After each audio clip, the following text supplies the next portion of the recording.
ചേട്ടായി ചേട്ടായി. ആഹാ, അസ്സലാം വലൈക്കും മുല്ലാക്ക. എപ്പോഴും സ്തുതിയായിരിക്കട്ടെ അച്ചോ.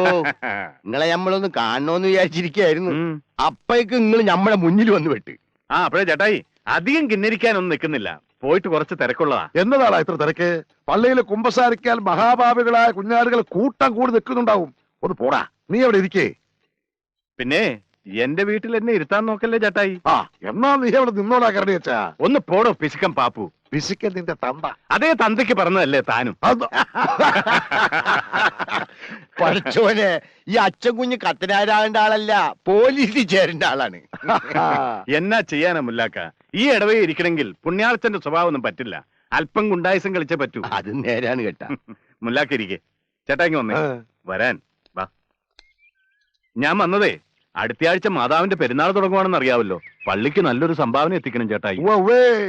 പള്ളിക്ക് പൂത്ത ബലമുണ്ടല്ലോള, പിന്നെന്തിനാ ഒരു പിരിവ്? പോരെങ്കിൽ അരവന് മെത്രാനില്ലേ, പോയി ചോദിച്ചു വാങ്ങ്.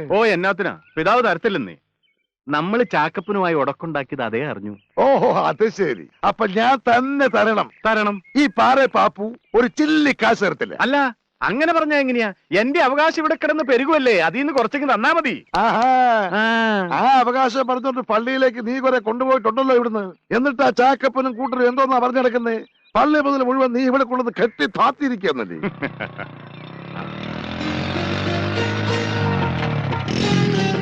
എന്നാ ഉണ്ടാ പിള്ളേരെ, രണ്ടുപേരും കൂടെ എവിടെ പോയി? ഞങ്ങൾ ചൊക്കനാര്യം പറഞ്ഞ് വളം തൂളാൻ പോയതാ.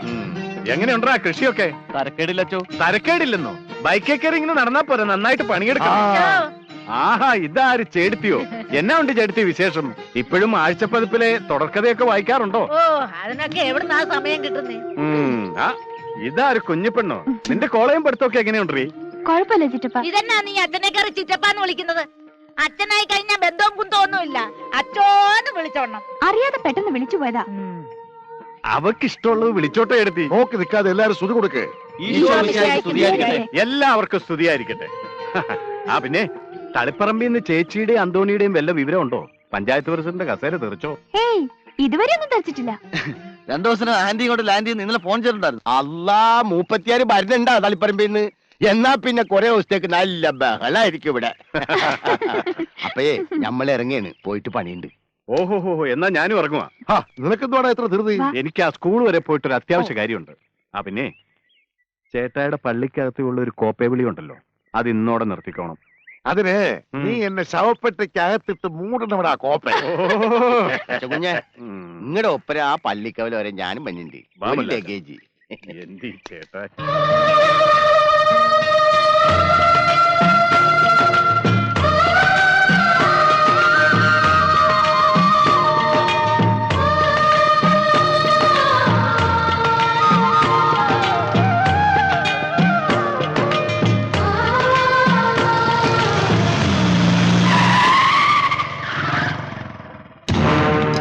അച്ചോ, ഈശോമിശിഹായ്ക്ക് സ്തുതിയായിരിക്കട്ടെ.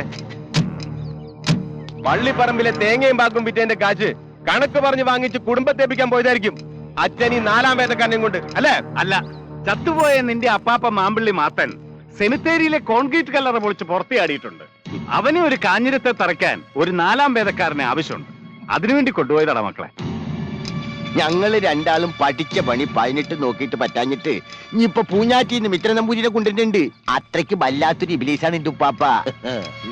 വണ്ടി എടുത്ത് പോടാ. ഫസ്റ്റ് നിങ്ങള് വണ്ടി എടുക്കുന്നു, നമ്മളിതേ വണ്ടി എടുത്തു. അല്ലാ വിട്. പെയിന്റ് അടിക്കല്ലേടാ പോനെ.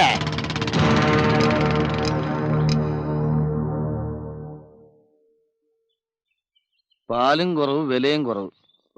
ഇതൊന്നും കൊണ്ട് വലിയ മെച്ചമൊന്നുമില്ല. ഇനി വല്ല പൈനാപ്പിൾ കൃഷിയും തുടങ്ങാം. വാറ്റ് തുടങ്ങാം, വാറ്റ്.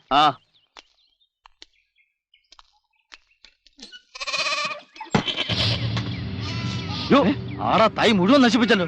എന്റെ ഈശോയെ,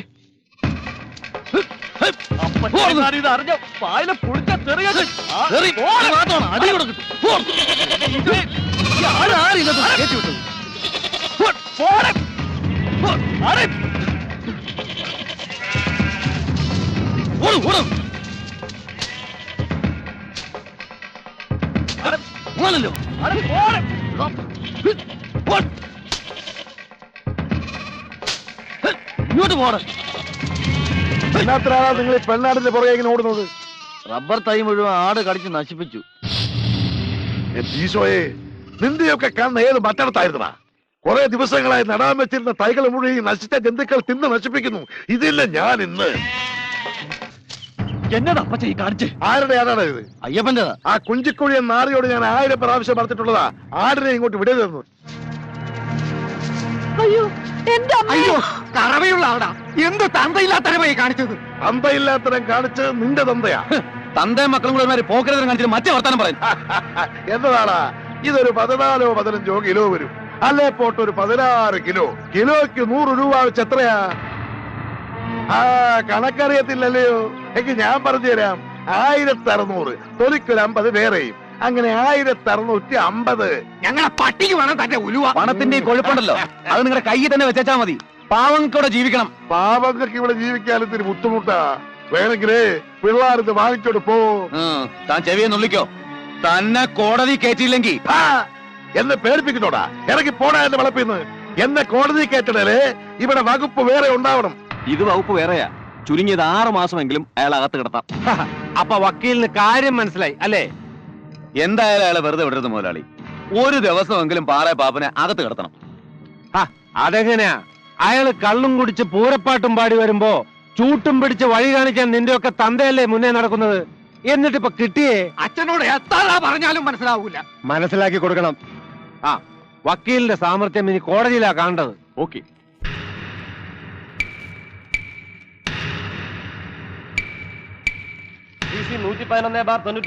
പാറയിൽ പാപ്പു ചത്തു, പാറയിൽ പാപ്പു ചത്തു, പാറയിൽ പാപ്പു ചത്തു. ആര് ചത്തു? ഞാൻ ചത്തില്ല. പാറ ചാത്തുള്ളി ചത്തുപോയി. അതെന്റെ അപ്പൻ. ഞാൻ പാറയെ പാപ്പു ചാത്തു. ഒന്ന് തിരുത്തി വായിക്കന്റെ ഊവേ.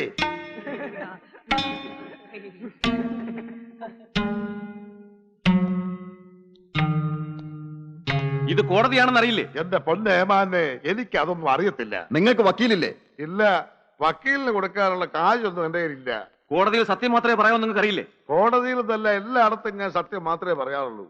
പക്ഷെ ഞാൻ വന്ന് കയറിയപ്പോ ഇവിടെ കേട്ടത് പച്ച കള്ളമാണല്ലോ സാറേ. എന്ത് കള്ളം? ആര് പറഞ്ഞു? എപ്പ പറഞ്ഞു? അല്ല, ഞാൻ ഇങ്ങോട്ട് വന്ന് കയറിയപ്പോ പാറേ പാപ്പു ചത്തു എന്ന് ദേ ഇരിക്കുന്ന ഇത് ഞാൻ വിളിച്ചു പറയുന്നത് കേട്ടു. ജീവനോടെ ഇരിക്കുന്ന ഞാൻ ചത്തെന്ന് പറയുന്നത് ന്യായമാണോ സാറേ? Order, order. ഈ നിൽക്കുന്ന ആളെ നിങ്ങൾ അറിയുമോ? ഞാൻ ഇയാളെ കണ്ടിട്ടേ ഇല്ല. ഈ നിൽക്കുന്ന 65 വയസ്സുകാരൻ ചാഞ്ഞുവെട്ടിക്കൽ കേളുനാരായണൻ മകൻ അയ്യപ്പനെ നിങ്ങൾ അറിയില്ല അല്ലേ? ഓ,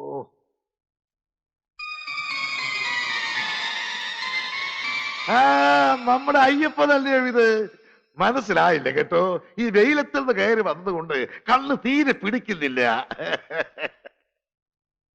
അപ്പൊ നിങ്ങൾ ഇയാളെ അറിയും? ആ, അറിയുമോന്നോ? നന്നായിട്ടറിയും. അതെ, വക്കീൽ സാറിന് ഇയാളെ അറിയാവോ? തിരിച്ചു ചോദ്യം ചോദിക്കാൻ പാടില്ലെന്ന് അറിയില്ലേ? എനിക്ക് വേണ്ടി ചോദിക്കാനും വാദിക്കാനും ആരുമില്ല ഏമാനെ. അതുകൊണ്ട് എനിക്കും ചില ചോദ്യങ്ങൾ ചോദിക്കാൻ അവിടുന്ന് അനുവാദം തരണം. ആ, ചോദിച്ചോളൂ. ഈ നിൽക്കുന്ന ചാഞ്ഞുവെട്ടിക്കൽ കേളുനാരായണന്റെ മകൻ അയ്യപ്പനെ വക്കീലിന് അറിയാവോ? അറിയാം. എത്ര കാലമായിട്ട് അറിയാം? മറുപടി പറഞ്ഞില്ല. വക്കീലിന് അയ്യപ്പനെ എത്ര കാലമായിട്ട് അറിയാം? 3 മാസമായിട്ട് അറിയാം. 3 മാസമോ? യവനെ എനിക്ക് 30 കൊല്ലമായിട്ട് അറിയാം. യവനെ മാത്രമല്ല, ചെത്തുവനെന്ന് വീട് ചത്ത ഇവരെ അച്ഛനെയും, ഏതോ പാണ്ഡിയുടെ കൂടെ ഒളിച്ചോടിപ്പോയ ഇവന്റെ ഭാര്യ കാർത്തിയാനിയെയും, മാമ്പള്ളി ചാക്കപ്പന്റെ കള്ളുഷാപ്പിലെ എടുത്തുകൊടുപ്പും കൂലിത്തല്ലുമായിട്ട് നടക്കുന്ന ഇവന്റെ 2 ആമക്കളെയും, മൂത്ത മകൻ രവി കെട്ടിക്കൊണ്ടുവന്ന സുശീല എന്ന ദുശീലയെയും എനിക്ക് നന്നായിട്ടറിയാം. ഈ അവസാനം പറഞ്ഞ ദുശീലയ്ക്ക് ഒരു കൊച്ചുണ്ടായി. അത് ചാക്കപ്പന്റെയാണെന്നും അതല്ല അയാളുടെ അലിയൻ കുര്യച്ചന്റെയാണെന്നും ഇവരുടെ 2 പേരുടെയും അല്ല ചാക്കപ്പന്റെ മകൻ ബാബുവിന്റേതാണെന്നും ഒക്കെയാ ഈ നാട്ടുകാര് പറയുന്നത്. എനിക്കൊന്നും അറിയത്തില്ല എന്റെ സാറേ. കോടതിയിൽ അനാവശ്യങ്ങൾ പറഞ്ഞ് മാന്യന്മാരെ അപമാനിക്കാൻ ബഹുമാനപ്പെട്ട കോടതി അനുവദിക്കരുതേ എന്ന അപേക്ഷ. Objection sustain. ഈ നിൽക്കുന്ന അയ്യപ്പന്റെ ജീവിതമാർഗമായ കറവയുള്ള ഒരാടിനെ നിങ്ങൾ നിർദ്ദയം വെട്ടിക്കൊന്നു എന്ന് പറയുന്നത് സത്യമല്ലേ? സത്യമല്ല, പച്ചക്കള്ളം.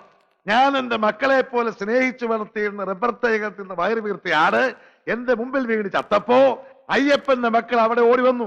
ആട് ചത്ത വിഷമത്തിന് അവർ ചോദിച്ച പണം ഞാൻ കൊടുത്ത ആടിനെ വാങ്ങി അവിടെ വെച്ച് തന്നെ വെട്ടിമുറിച്ചു. ഇതാണ് സത്യം. ചത്ത ആടിനെ പിന്നെ എന്തിനാ നിങ്ങൾ വെട്ടിമുറിച്ചത്? ആ, അത് വക്കീലിന് അറിയത്തില്ലായോ?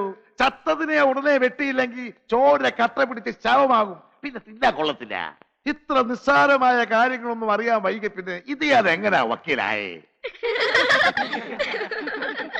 ആ ഇറച്ചി വേവിച്ചു നിന്ന് ഞാനും എന്റെ 2 മക്കളും വയറിളകി 2 ആഴ്ച ആശുപത്രി കിടന്നു. ഡോക്ടർമാർക്ക് കൊടുത്തതും ആശുപത്രി ബില്ലും ചേർത്ത് 16,650 രൂപ 28 പൈസ ആയി. ആശുപത്രി ചെലവും എന്റെയും എന്റെ 2 ആൺമക്കളുടെയും 2 ആഴ്ചത്തെ പരിസരഫലവും എല്ലാം കൂടി കണക്ക് കൂട്ടി അയ്യപ്പനിൽ നിന്നും മക്കളിൽ നിന്നും അത് ഈടാക്കി തരുവാൻ ബഹുമാനപ്പെട്ട കോടതി മുമ്പാകെ ഞാൻ താഴ്മയായി അപേക്ഷിച്ചു. I object your honour. ഈ പറഞ്ഞതെല്ലാം തികച്ചും കള്ളമാണ്. പാറേ പാപ്പു കള്ളം പറയുമെന്ന് ഈ നാട്ടുകാർ പറയത്തില്ല. ഞാൻ പറഞ്ഞതെല്ലാം സത്യമാണ്, അതിന് സാക്ഷികളുമുണ്ട്. കൂടാതെ ആശുപത്രി കിടന്ന സർട്ടിഫിക്കറ്റ്, അവിടെ കൊടുത്ത ബില്ല്, എന്റെ പ്രശ്നങ്ങള് എല്ലാം ഞാൻ കൊണ്ടുവന്നിട്ടുണ്ട്. അമാനെ ദാ നോക്കിയാട്ടെ. ഒന്നേമാനെ, എന്റെ പാപ്പ മൂത്തനാര് പറയുന്ന മുഴുവൻ ഉള്ളതാ, സത്യമാ. എന്റെ കടകെട്ട 2 ആമ്പിള്ളേരും ഈ നിൽക്കുന്ന കള്ള വക്കീലും ചേർന്നാ എന്നെ കൊണ്ട് ഇതൊക്കെ ചെയ്യിച്ചത്. ഈ വക്കീലിനെ തൂക്കിക്കൊല്ലണം. ആ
എന്നാ പറ്റി? കോപ്പ് പറ്റി ഓടുന്നു.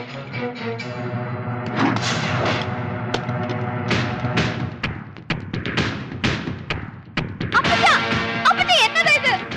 പാടത്ത് പേ പിടിച്ച് കുറെ ചാവാലി പട്ടികളെ ഒന്ന് കുഴിച്ചു മുടിഞ്ഞ എല്ലാത്തിനെയും. വേണ്ട അപ്പച്ച, വേണ്ട. മാറടി, വേണ്ട. മാറ്. വേണ്ട ബാബു. അപ്പച്ച, അപ്പച്ച വേണ്ട. അപ്പച്ച പോണ്ട, അപ്പച്ച പോണ്ട. ചാക്കപ്പന്റെ എച്ചിൽ നിന്ന് കിടക്കുന്ന തെണ്ടുകൾ എന്റെ നേരെ കൈപൊക്കിയാൽ നോക്കി നിൽക്കണോ ഞാൻ? വെച്ചേക്കില്ല ഒന്നിനെയും. വേണ്ട അപ്പച്ച, അപ്പച്ചന് ഇപ്പൊ അങ്ങോട്ട് പോണ്ട. ഇല്ലാത്ത വഴക്കിനും കുട്ടി സ്ഥലത്തിനും പോയിട്ട് വേണ്ടാത്ത വയ്യാവേലി ഒന്നും മരിച്ചു വെച്ചേക്കാം. 1 കൊന്നാലും 10 കൊന്നാലും ശിക്ഷ ഒന്നാ.